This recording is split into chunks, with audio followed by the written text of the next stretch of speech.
The One Pulse Foundation says it is scaling back. Plans for the memorial to the 49 victims of the Pulse nightclub attack appear to be on hold tonight. Tonight, the One Pulse Foundation says it will not go on. We know how it ended. In December of 2023, the One Pulse Foundation closed its doors after years of fundraising, no memorial, no museum, and little money. But how did it all begin? This community-driven effort is intended to ultimately support the construction and maintenance of a permanent memorial, community grants to care for the survivors and victims' families, endowed scholarships for each of the 49 angels, and eventually a museum. At the helm, Pulse nightclub owner and One Pulse founder Barbara Poma, a nonprofit novice in 2017, promised to deliver on all of those goals and to surround herself with people who could get the job done. But quickly and quietly, goals changed. First, that promise to help those most impacted by the tragedy. By 2019, it was gone from the mission statement. I asked Poma about this in 2021. In the initial inception of One Pulse, there were so many services in place and so many other people doing that work that when we were figuring out what to do here, we were told that we shouldn't duplicate efforts. One Pulse's mission change was the first of many critical decisions that created a lack of trust among survivors and victims' families. Nicole Parker was just 23 years old when she joined One Pulse. I was the liaison between victims, families, survivors, first responders, and the foundation. So as the project grew and as things changed, people had a lot of questions. And one in particular was asked over and over, "Can you help me?" Sometimes the foundation would help. People would pay out of their own pocket to help people. Really? Yes. And I think they just didn't want to outwardly say that just because it's like, oh, then everybody's going to assume we do this and we say that we don't. It just creates this confusion. Decisions at One Pulse were not made in a vacuum. There was a board of directors, which through the years was made up of 27 people.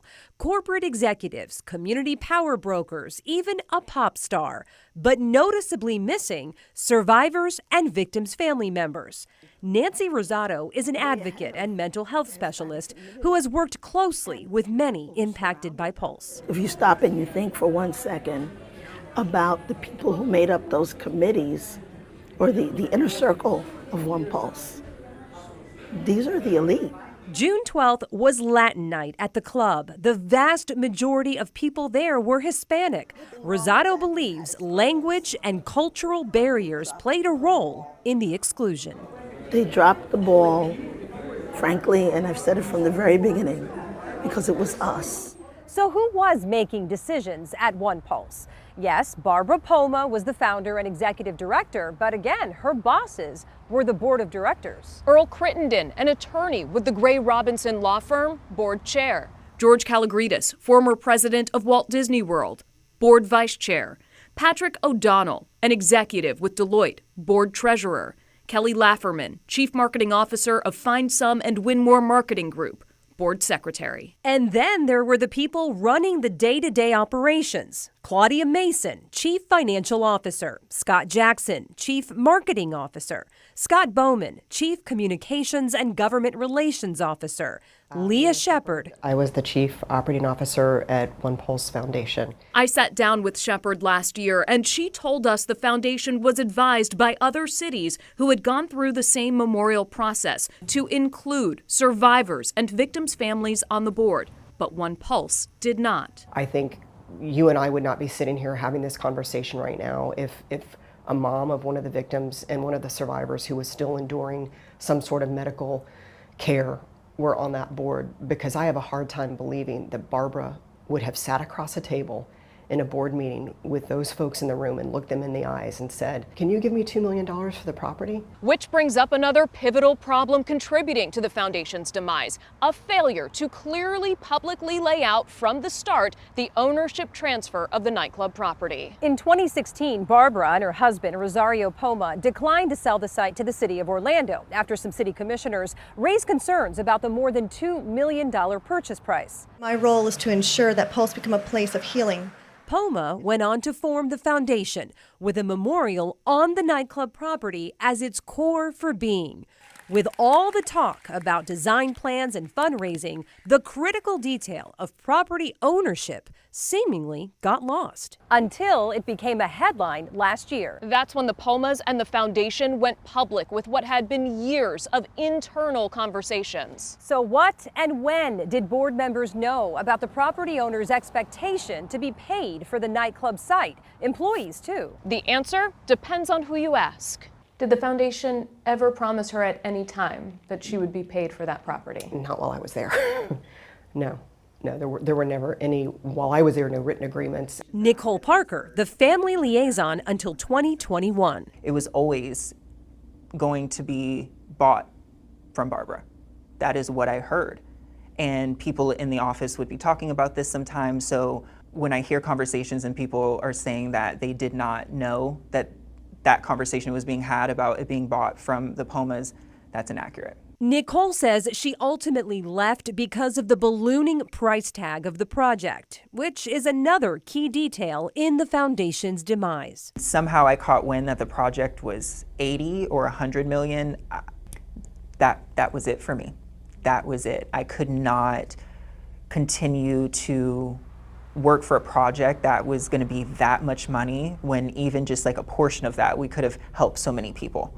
When I came to the realization that I wasn't buying what I was selling, I had a moral obligation to myself and I felt that I had to leave. And that was very, very difficult for me. Enter Jose Diaz-Román, Nicole's replacement, representing One Pulse to families and survivors who also stare down the same questions now 5 years since the tragedy. Financial assistance, mental health assistance, housing assistance, all kind of. That was mostly from the survivors' side. And then from the family's side, it was like, when is the memorial coming? What about it? Like, where are the funds going? Like, are they building a memorial? So we asked Shepard, who at one point led fundraising, about that. You have to have donors willing to donate to that. And as much as this may be hard for survivors to hear, who are those donors? Who are people now, 7 years later, who are going to donate to a fund to provide assistance for survivors? I can tell you I never met a donor throughout the course of my 4.5 years of fundraising for that organization that ever said to me, what about the survivors and the victims' families? Can I help them? What they were willing to give to, according to the foundation, was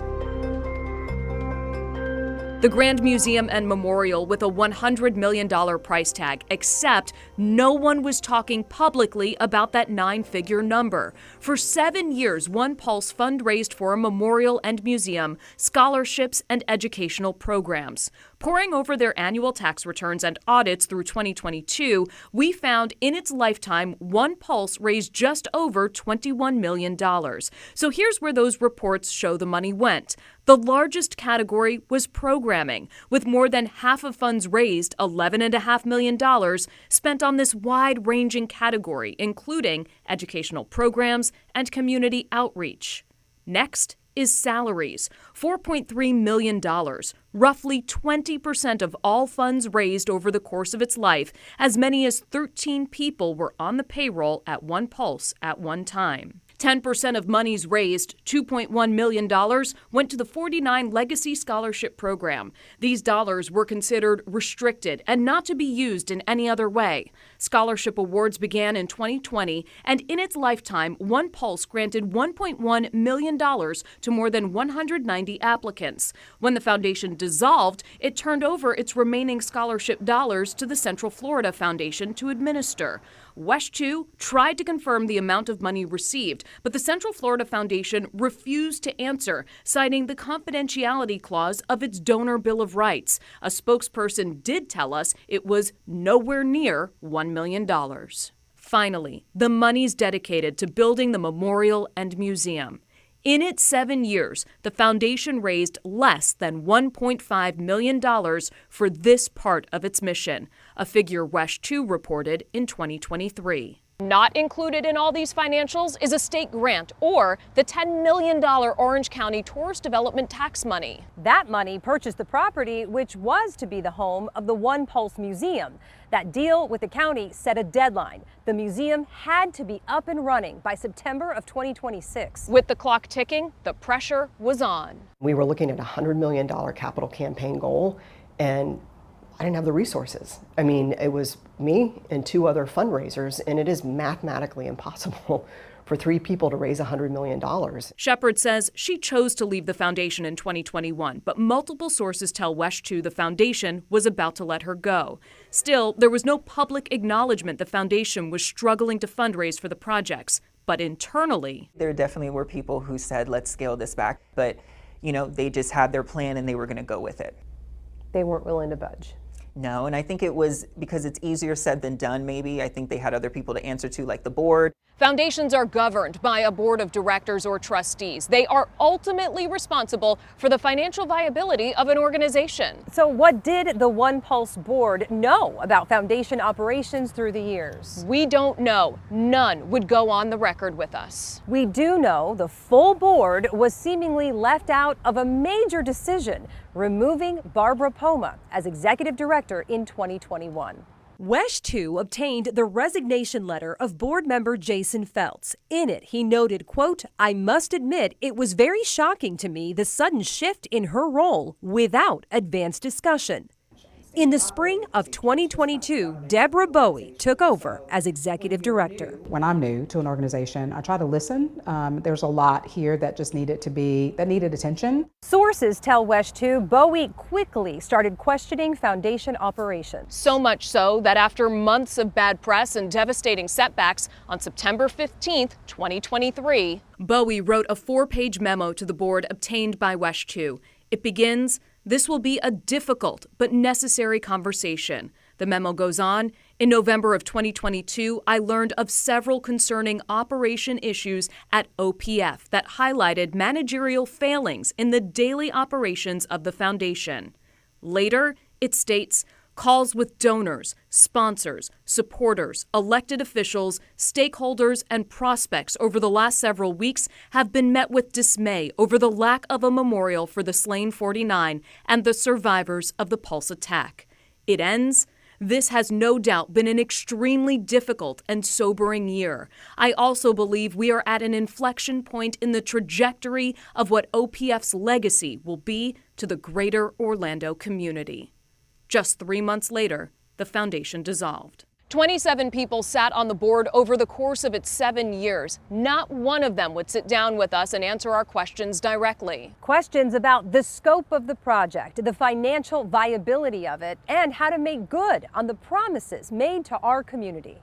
In the end, it was the 2 charged with facing the families who faced a camera with a message for them. A las madres y a los padres que perdieron un hijo o una hija, que sepan que en el momento en el que ellos necesiten un abrazo de un hijo, en mí siempre lo van a encontrar. Sin importar cuánto tiempo pase, I will always be here for you guys, and I will always love you. I just want to say to families specifically that even though the project didn't happen, many of us that were there, our hearts were in it. I just apologize that this wasn't able to happen for them.